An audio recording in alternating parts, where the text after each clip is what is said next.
हमारे साथ मौजूद है हरियाणा आड़त एसोसिएशन के प्रदेश उपाध्यक्ष गौरव तेवतिया। ये 1 अप्रैल का दिन है, पहला दिन है, दोपहर के 1:30 बज चुके हैं।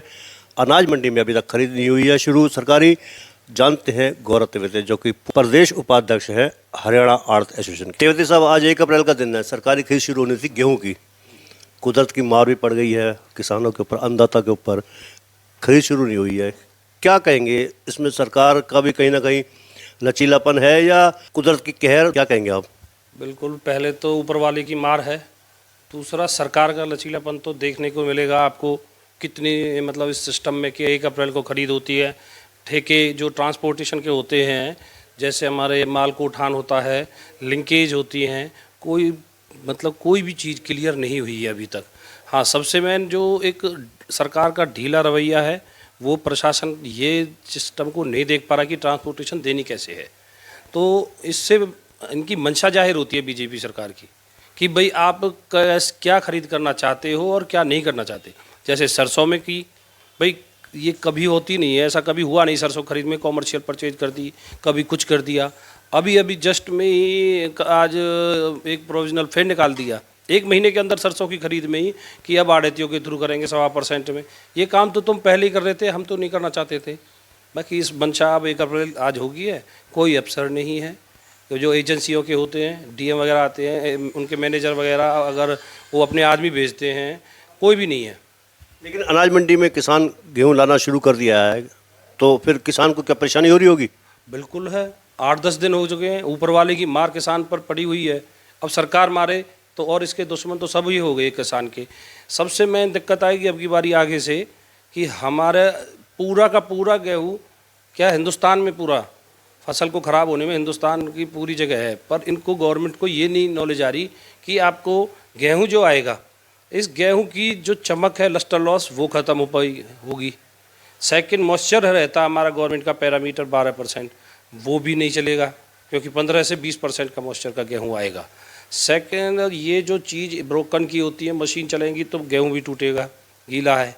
ये चीज़ है, अभी से ही अगर हमारे हिसाब से, अगर ये मैं तो आपके चैनल के माध्यम से कहूँगा कि सरकार को अभी से सोचना चाहिए। 2 दिन आपके पास है, 3 तारीख से हो जाएगी, आज नहीं हो पाएगी। मॉइस्चर भी है, धूप में हमारे यहाँ सूख भी रहे हैं, आपने देखा होगा गेहूँ सूख रहे हैं, गीले हैं। पैरामीटर इनके इतने हैवी हैं कि वो जैसे सरसों की परचेज नहीं कर पाए, ऐसे गेहूँ की परचेज भी नहीं करने के इरादे रहेंगे अगर रिलैक्सेशन नहीं दिया गया तो मैं ये आपके माध्यम से कहना चाहूँगा कि गवर्नमेंट को अपने इन पैरामीटरों पर रिलैक्सेशन देना ज़रूरी है। अब की बारी किसान का अगर हित में बात करते हैं तो गवर्नमेंट अगर छूट नहीं देती सरकार, जैसे कि आप कह रहे हैं कि पैरामीटर में छूट देनी जानी चाहिए, मॉइस्चर में भी और फॉरेन क्लस्टर में भी, तो उसके बाद क्या किसान का गेहूँ एमएसपी मिल पाएगा उसको, अगर उसका गेहूँ नहीं खरीदती सरकार तो? बिल्कुल ठीक बात है, एक अगर रिलैक्सेशन देते हैं तो। हालांकि ये गवर्नमेंट पहले भी कई बार ही हो चुका है, 2-1 साल पहले भी, जब से आई है ये इतनी डिस्टर्बेंस तो पैदा कर रखा है गवर्नमेंट ने। पर बाकी इसको ये सोचनी चाहिए गवर्नमेंट को कि अब एक दिन का नहीं है, आज से 10-15 दिन से बारिशों का दौर चलता हुआ पूरा महीना चला गया, मार्च का बारिशों का दौर चलते हुए, क्योंकि फसल मार्च में पक जाती है, अप्रैल में कट जाती है। पकने के बाद तो अब उस पर गेहूँ पर पानी डलेगा, कोई भी हो, गेहूँ पे अगर फसल पर पानी डलेगा वो सब खत्म होगी। तो अगर भलाई चाहती है सरकार तो हमारा निवेदन है, मैं हरियाणा एसोसिएशन के हिसाब से एक निवेदन करना भी चाहूँगा सरकार को कि आप इन पैरामीटर में थोड़ा रिलैक्सेशन दें, तभी नहीं आगे के जाकर आड़ती और किसानों का मतलब इस चीज़ पे सरकार के प्रति रोष भी रहेगा। और आड़ती एसोसिएशन हमारी बहुत ज़्यादा निवेदन तो कर रही है, भगवान से क्या लड़ाई लड़ सकते हैं, किसान को निवेदन करते हैं भाई थोड़ा जितना हो सुखा के आए या कोई और चीज़ हो अपना ढंग से देखे, पर ऊपर वाले की मार है, वो उसमें इस किसान बेचारा क्या करेगा।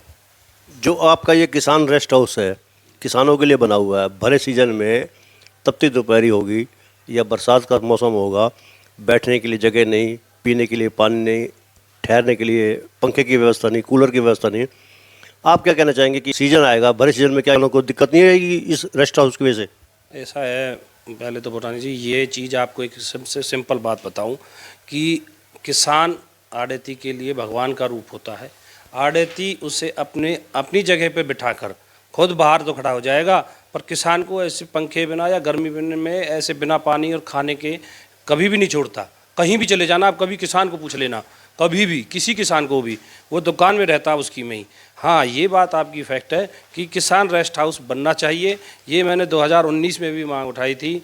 उस टाइम पर कई नेता आकर बड़े अपनी उपलब्धि दिखाने के चक्कर में कहा था, मैंने ये बात उठाई थी। इसमें एग्रीकल्चर वाले बैठे हुए थे, वो मैंने हटाए थे, मैं खुद था उसमें। उस टाइम पर एक हमारे एडीओ थे नवीन नागर, वो भी थे इसमें। मैंने सभी को बाहर निकाल कर मैंने कह दिया कि ये किसान रेस्ट हाउस है। अब डीएमयू ऑफिस है जो इसमें सारा डीएमयू ऑफिस का खुला हुआ है। मार्केट कमेटी का वैसे तो, हालांकि हम तो अब नहीं चाहते कि इसमें किसान रेस्ट हाउस हो, क्योंकि ये कंडम घोषित हो चुकी है दोनों बिल्डिंग। नई बिल्डिंग बने, किसान रेस्ट हाउस पहले बने, एक घड़ी मार्केट कमेटी का सेक्रेटरी का ऑफिस बने ना बने, पर किसान का रेस्ट हाउस बने जरूर। अब ड्रेनेज सिस्टम है जो मंडी का, इसमें कुछ प्लानिंग हुई है सरकार की तरफ से या प्रशासन की तरफ से, जो बरसात के दिनों में ड्रेनेज की समस्या ना आए? सेक्रेटरी साहब तो कोशिश करते हैं हमारे यहाँ पर, वो शरीफ आदमी बहुत अच्छे हैं, पर बाकी दिक्कत तो ये है ना, अब सेक्रेटरी साहब ही क्या करेंगे। ये जो प्रशासन के मानते नहीं है, सरकार की किसी की भी, नेता की भी नहीं मानते ना। बड़ा अफसर किसी अफसर को रिक्वेस्ट करता है, हम जैसे रिक्वेस्ट करते हैं। अब एसडीएम मैडम आई थी 2-3 दिन पहले, उनसे हमने रिक्वेस्ट की थी ऐसे ऐसे, और उन्होंने तो कोई एक्टिविटी नहीं दिखाई, क्योंकि पिछले 1 हफ्ता हो गया आने हुए उन्हें। और 1 हफ्ते से हमने ये फ्लाईओवर के नीचे पानी भरा रहता है वहाँ से ट्रैक्टर आते हैं, ना कट है ना कुछ है, वो ख़राब हो रहा है काम उसमें। सबसे मेन बात है ड्रेनेज का सिस्टम में हमें एक तो जनरेटर की जो सुविधा होती है वो परमानेंटली होनी चाहिए, क्योंकि इसमें पानी खींचा जाता है ना कि अपने आप निकलता है मंडी के अंदर। मंडी नीची पड़ चुकी है, आसपास की कॉलोनियों का पानी भी इसी में आता है।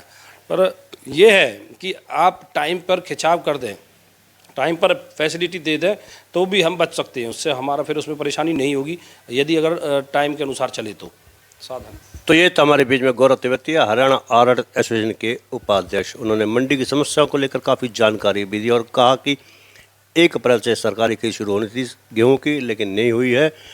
सरकार से मांग की है, आग्रह किया है कि मौसम को देखते हुए बरसात ओलावृष्टि के चलते किसानों को रिलैक्सेशन दी जानी चाहिए, यानी कि छूट दी जानी चाहिए मॉइस्चर वगैरह में। नीचे जो आप देख रहे हैं यूट्यूब चैनल, इसको आप लाइक करें, सब्सक्राइब करें, कमेंट बॉक्स में जाकर एक प्रतिक्रिया दें। इस लिंक को ज़्यादा से ज़्यादा शेयर भी कर दीजिए। हालांकि कई मरतबा आदमी इग्नोर कर जाते हैं, लेकिन आप कृपया इग्नोर ना कीजिएगा, क्योंकि हम आपके बीच में बार बार आना चाहते हैं। धन्यवाद। जय हिंद, जय भारत।